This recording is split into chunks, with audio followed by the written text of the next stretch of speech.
تو مسلمانوں میں جو سب سے پہلے ہجرت کرنے والے تھے ان میں حضرت ابو سلمہ اور ان کی وائف ام سلمہ کا نام آتا ہے۔ ہجرت کبھی بھی پلیزنٹ ایکسپیرئنس نہیں ہوتا اور آسان چیز نہیں ہوتی۔ جس جگہ جس ماحول میں انسان پلا بڑا ہوتا ہے، اس کا گھر سیٹ ہوتا ہے، ان سب چیزوں کو چھوڑ کر جانا یقیناً ایک تکلیف دہ عمل ہوتا ہے۔ اپنے پیاروں کو بھی چھوڑ کر جانا، کیونکہ وہ سب مسلمان نہیں ہوئے تھے، تو یہ جو ہجرت بھی تھی یہ ایک کنٹینیوس مصیبتوں سے جو ستایا جا رہا تھا مسلمانوں کو، اس سے تو ریلیف تھا، لیکن ایک دوسرے اینگل سے دیکھا جائے تو اگین ایک یہ کافی تکلیف دہ چیز تھی۔ تو اس میں بھی یہی ہوا کہ جو پہلی ہجرت حضرت ابو سلمہ، یہ وہی تھے جنہوں نے پہلے حبشہ کی طرف بھی ہجرت کی، تو یہ اولین میں سے بنتے، یعنی آگے بڑھ کر کاموں کو کرنے والے۔ تو انہوں نے اپنی وائف اور اپنے بیٹے کے ساتھ سوچا کہ وہ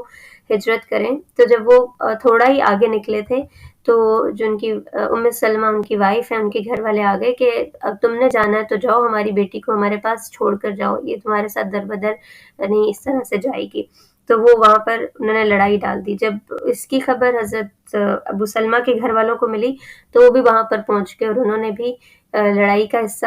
بنے اس طرح سے کہ انہوں نے کہا کہ یہ جو بیٹا ہے یہ ہمارا بیٹا ہے، ہم اسے نہیں جانے دیں گے، یعنی جو ان دونوں کا بیٹا تھا۔ تو اس طرح سے ایک فیملی نے ان کے بیٹے کو لے لیا، دوسری فیملی نے بیٹی کو رکھ لیا کہ نہیں ہم نہیں جانے دیں گے، اور ابو سلمہ وہاں پر تنہا رہ گئے اور ان کے پاس اور کوئی آپشن نہیں تھی ہجرت کرنے کے سوا۔ تو پورا 1 سال اس سچویشن میں گزر گیا کہ ابو سلمہ جو ہے وہ ہجرت کر کے مدینہ چلے گئے تھے، ان کی وائف اپنے پیرنٹس کے ساتھ چلی گئیں مجبوراً، اور ان کے بچے کو حضرت ابو سلمہ کے پیرنٹس نے لے لیا تھا اور وہ ان کو نہیں ان کے پاس جانے دے رہے تھے۔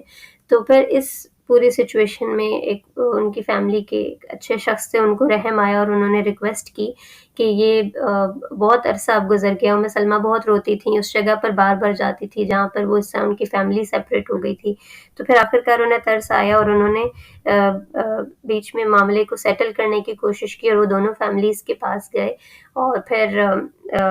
ان کو ان کا بیٹا واپس دیا اور انہیں ہجرت کی اجازت دے دی۔ اسی طرح ایک اور صحابی ہیں حضرت صہیب، اور وہ مکہ کے کافی مالدار نوجوانوں میں ان کا شمار ہوتا تھا۔ تو جب وہ ہجرت کرنے کا انہوں نے سوچا تو اپنے پاس جتنا ان کے پاس پیسہ یا جو کچھ بھی ساتھ لے جا سکتے تھے، کیونکہ جب بھی انسان ہجرت کرتا ہے تو وہ پورا گھر کا سامان تو نہیں لے جا سکتا، وہ سب چیزیں انہیں چھوڑنی پڑتی، لیکن جو آپ اپنے ساتھ مال متاع لے جا سکتے ہیں انہوں نے وہ لے جانے کی کوشش کی۔ تو ان کے راستے میں بھی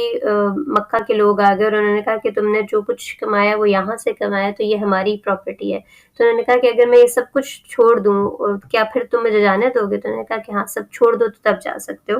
تو رسول اللہ صلی اللہ علیہ وسلم کو جب یہ خبر ملی کہ وہ اتنے مالدار نوجوان بالکل زیرو ہو کر مالی سینس میں یہاں سے گئے ہیں اور ان کے پاس کچھ بھی باقی نہیں بچا، تو رسول اللہ صلی اللہ علیہ وسلم نے کہا کہ صہیب نے نفع اٹھایا، صہیب نے نفع اٹھایا۔ تو یہ وہ نفع ہے جو شاید ہم مادی نظر سے دیکھیں تو ہمیں نہیں سمجھ آ سکتا، لیکن جب قرآن پاک میں ان کو وہ بشارتیں ملی، خوشخبری ملی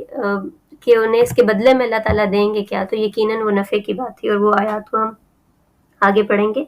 اب اس سب میں حضرت ابوبکر نے بھی سوچا کہ وہ بھی رخت سفر باندھے، اور وہ اپنے سفر کی تیاری کر رہے تھے ہجرت کی، کہ رسول اللہ صلی اللہ علیہ وسلم نے انہیں کہا کہ ذرا ٹھہر جاؤ، مجھے امید ہے کہ مجھے بھی جلد اجازت مل جائے گی، یعنی رسول اللہ صلی اللہ علیہ وسلم نے چاہا کہ ان کے جو بچپن کے دوست ہیں ان کے ساتھ ہجرت کریں۔ تو اس سے بڑی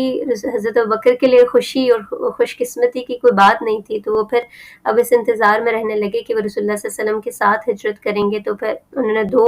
اونٹنیاں خریدیں اور پھر ان کو چارہ کھلا کھلا کر خوب صحت مند کیا اور پریپیئر کیا سفر کے لیے، کیونکہ ایک لمبا سفر ہوتا ہے اور وہ چاہتے تھے کہ رسول اللہ علیہ وسلم کو جتنا وہ کمفرٹ دے سکیں وہ دیں، اور وہ اپنی پریپریشن میں لگے رہے کہ جب تک اللہ تعالیٰ کی طرف سے رسول اللہ صلی اللہ علیہ وسلم کو حکم نہیں ملتا تو تب تک وہ بھی انتظار کر رہے تھے۔